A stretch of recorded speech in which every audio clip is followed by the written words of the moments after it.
लाल किले से भाषण देते वक्त प्रधानमंत्री नरेंद्र मोदी से आखिर इतनी बड़ी चूक कैसे हो गई कि भाषण खत्म होते ही सोशल मीडिया पर बवाल मच गया। पॉकेट पर लगा तिरंगा विवाद की वजह बन गया। विपक्ष ने पूछा, ये भारत का तिरंगा है या फिर आयरलैंड का झंडा? और इतना ही नहीं, पूरे भाषण के दौरान पीएम मोदी के फंबल और रुक रुक कर बोलने को लेकर भी अब सवाल उठाए जा रहे हैं। आखिर क्या है पूरा मामला, आइए जानते हैं। क्यों प्रधानमंत्री का भाषण खत्म होते ही ट्रोलिंग शुरू हो गई है, इस पर भी आज बात करेंगे।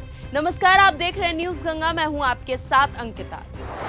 देश आजादी का जश्न मना रहा था। प्रधानमंत्री नरेंद्र मोदी लाल किले की प्राचीर से देश को संबोधित कर रहे थे, लेकिन इसी बीच पीएम मोदी की ड्रेस पर लगा एक छोटा सा झंडा सोशल मीडिया पर बड़ी बहस का मुद्दा बन गया। अब सवाल यह है कि आखिर उस झंडे में ऐसा क्या था जिसको लेकर कांग्रेस समेत विपक्षी नेताओं ने प्रधानमंत्री पर निशाना साधना शुरू कर दिया है।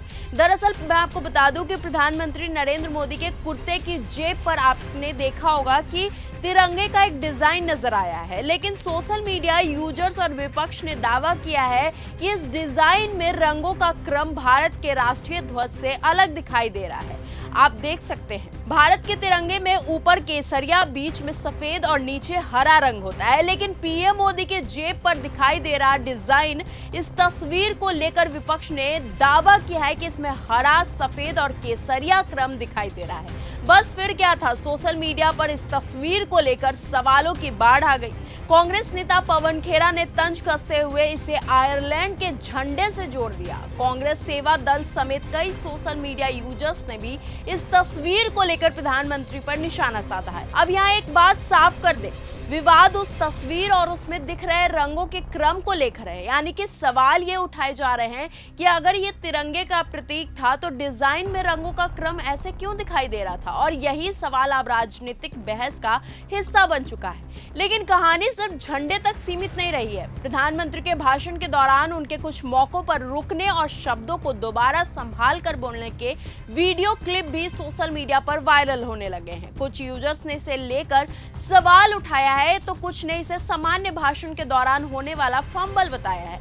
यानी एक तरफ जेब पर लगे झंडे को लेकर विवाद है और दूसरी तरफ भाषण के दौरान फंबल को लेकर सोशल मीडिया पर चर्चा है। इस दोनों ने मिलकर पूरे भाषण के बाद राजनीतिक माहौल गरमा दिया है। अब बात करते हैं प्रधानमंत्री मोदी के भाषण की। प्रधानमंत्री ने अपने संबोधन में विकसित भारत के लक्ष्य, युवाओं, अर्थव्यवस्था, टेक्नोलॉजी और देश की उपलब्धियों पर जोर दिया है। 2014 के पहले जो 60,000 करोड़ का कारोबार था, आज वो कारोबार बायो इकोनॉमी